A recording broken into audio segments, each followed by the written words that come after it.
23 जनवरी 1897 ओडिशा के कटक में एक साधारण लेकिन संस्कारी बंगाली परिवार में एक असाधारण बच्चे का जन्म होता है। नाम रखा गया सुभाष। सुभाष चंद्र बोस।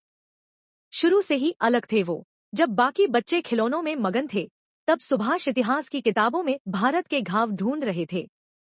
सुभाष की शिक्षा मिशनरी स्कूल से शुरू हुई, फिर प्रेसिडेंसी कॉलेज और फिर इंग्लैंड की कैम्ब्रिज यूनिवर्सिटी तक का सफर तय किया। 1919 में आईसीएस परीक्षा पास करना कोई साधारण बात नहीं थी, पर उससे भी बड़ी बात थी उस नौकरी को ठुकरा देना। क्यों? क्योंकि वो भारत माँ की सेवा किसी अंग्रेजी कुर्सी पर बैठकर नहीं करना चाहते थे। देश लौटे तो गांधी जी से प्रभावित होकर कांग्रेस में शामिल हुए, लेकिन जल्द ही स्पष्ट हो गया कि नेताजी का रास्ता अलग था।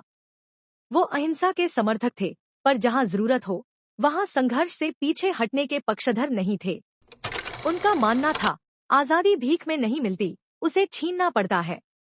1938 में कांग्रेस अध्यक्ष बने, लेकिन अंग्रेजों से सीधा टकराव चाहते थे।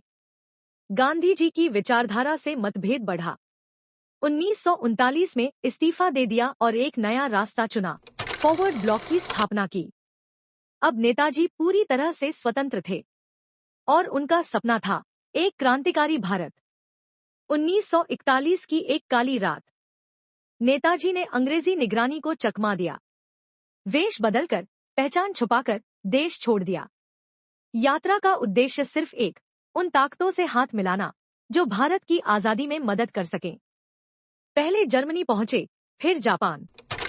वहां उन्होंने आजाद हिंद रेडियो के जरिए भारतवासियों से संवाद शुरू किया। हर लफ्ज में था जोश, हर वाक्य में था इंकलाब। उन्होंने एक सेना खड़ी कर दी, आजाद हिंद फौज। तुम मुझे खून दो, मैं तुम्हें आजादी दूंगा। ये सिर्फ नारा नहीं था, ये वो आंख थी जो हर भारतीय के दिल में लग गई। नेताजी की फौज बर्मा तक पहुंच गई थी। उनका अगला लक्ष्य था भारत की धरती पर तिरंगा लहराना। 18 अगस्त 1945 ताइवान से एक दर्दनाक खबर आई, नेताजी एक विमान दुर्घटना में मारे गए। पर देश ने कभी इस खबर पर यकीन नहीं किया।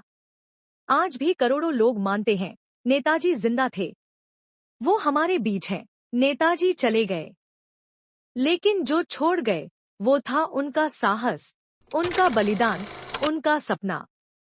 वो सपना आज भी हमारे दिलों में जिंदा है। जब भी कोई अन्याय के खिलाफ खड़ा होता है, जब भी कोई भारत के लिए सोचता है, नेताजी मुस्कुरा रहे होते हैं और उनकी गूंज आज भी सुनाई देती है, जय हिंद। अगर आपको नेताजी की ये कहानी प्रेरणा देती है तो इस वीडियो को शेयर करें और हमारे चैनल को सब्सक्राइब करें, ताकि ऐसी और कहानियां आपके दिल तक पहुंचती रहें।